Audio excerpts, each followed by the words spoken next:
नमस्कार,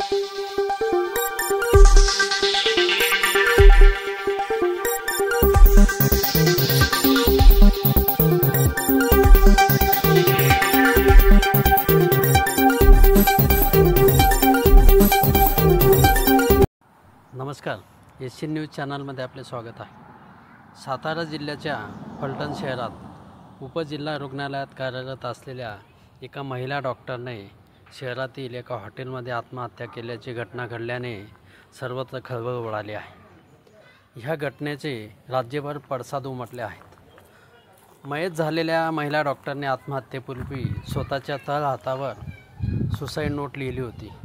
सातारा जिल्ह्यातील फलटण येथून घडलेल्या या घटनेमुळे सर्वत्र खळबळ उडाली आहे। फलटणच्या उपजिल्हा रुग्णालयामध्ये कार्यरत असलेल्या महिला डॉक्टरने आत्महत्या केल्याची दुर्दैवी घटना घडल्यामुळे सर्वत्र हळहळ आणि संताप व्यक्त होत आहे।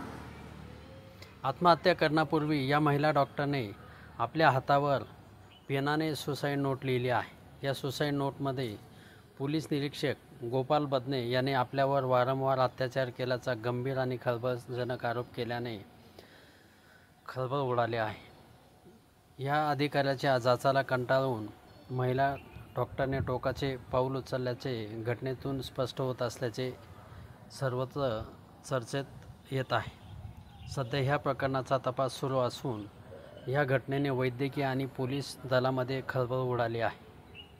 सुसाईड नोटमध्ये फलटण उपजिल्हा रुग्णालयातील महिला डॉक्टरच्या आत्महत्येचा प्रकार उघडकीस आला।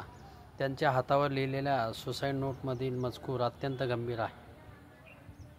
या नोटमध्ये महिला डॉक्टरने संबंधित पोलीस अधिकाऱ्याविरोधात थेट आरोप केले आहेत। मृत महिला डॉक्टरने सुसाईड नोटमध्ये नमूद केल्याप्रमाणे पोलीस निरीक्षक गोपाल बदने याने माझ्यावर अत्याचार केला, तर आणखी एका सहकार्याने सतत आपला मानसिक छळ केल्याचे ह्या संबंधित डॉक्टरने सुसाईड नोटमध्ये म्हटलेले आहे। दरम्यान ह्या प्रकरणाची राज्य महिला आयोगाने गंभीर दखल घेतली असून महिला आयोगाच्या अध्यक्षा रुपालीताई चाकणकर यांनी संबंधित घटनेत कारवाईचे आदेश दिले आहेत। राज्य महिला आयोगाच्या अध्यक्षा रुपालीताई चाकणकर यांनी ह्या घटनेबद्दल संताप व्यक्त करत संबंधितांवर कठोर कारवाई करण्याचे आदेश दिले आहेत। एससी न्यूजसाठी प्रतिनिधी सातारा।